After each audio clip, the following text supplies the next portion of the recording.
नात रसूल सल्लल्लाहु अलैहि वसल्लम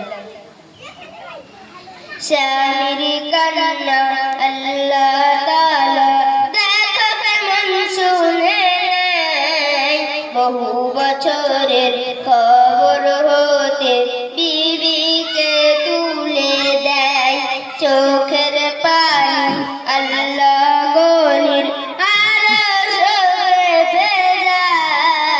স্বামী বিবি ছিল মুর্দা হলো জিন্দা কি ঘটনা ঘটায় এই ঘটনা নৈরাটনা আজ সবারে শোনায় ঘটেছিল প্রাচীন যুগে ঈসা নবীর জামানায় সেই ঘটনা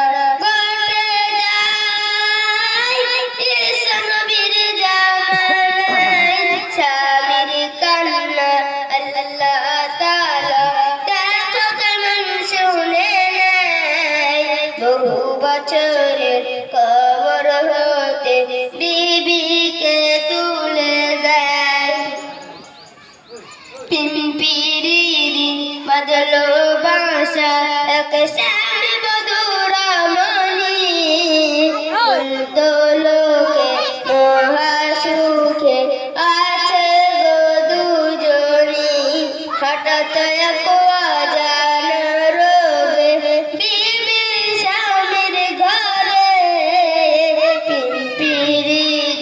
ছুরিল শিকল বধূ গেল মোরে বধূর চোখে স্বামীর চোখে বধূর চোখে স্বামীর চোখে অশ্রু ঝরে বহে যায় প্রতিবেশী সবাই এসে কাফন দাফন করায় সেই ঘটনা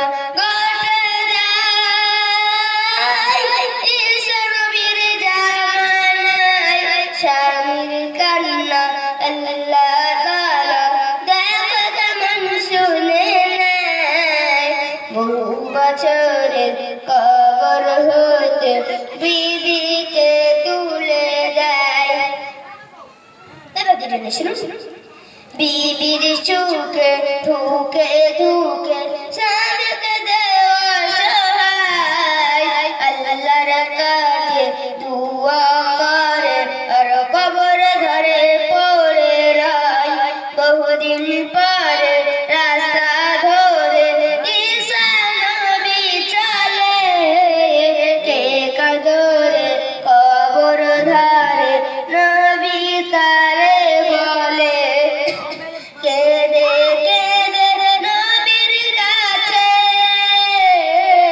কেঁদে কেঁদে নবীর কাছে দুঃখের কথা শোনায় ও গো নবী রূপসী বিবি দেখাও তুমি আমায় ও নবী আকবার দেখাও আমায় ও নবী আকবার দেখাও আমায় স্বামীর কান্না আল্লাহ তাআলা দেখো কেমন শুনে নেয় বহু বছরের খবর হতে বিবিকে তুলে দেয়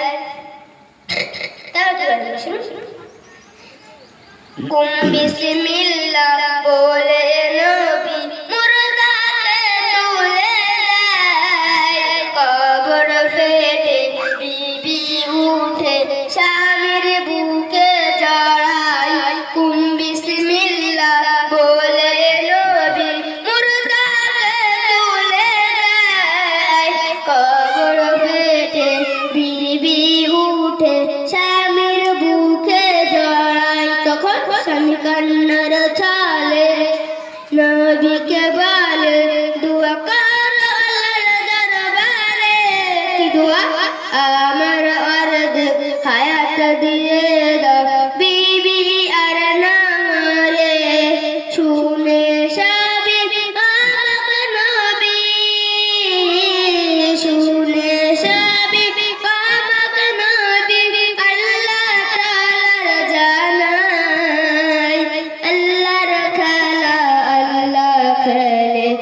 আল্লাহ তাআলা দেখো কেমন শুনে নেয়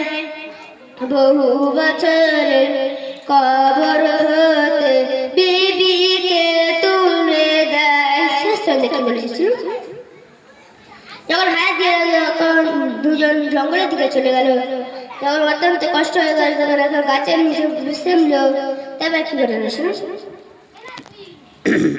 বিবির পাশে ক্লান্ত স্বামী ছিল গভীর ঘুমে, তখন এক রূপবান পুরুষ কাছে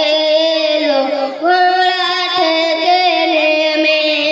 বলে রমণী বাঁচাও তুমি, কি বিপদে আছি পড়ে,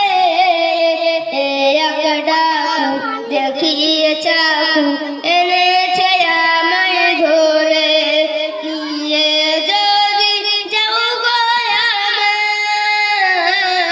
নিয়ে যদি যাও গো আমায়, বিয়ে করব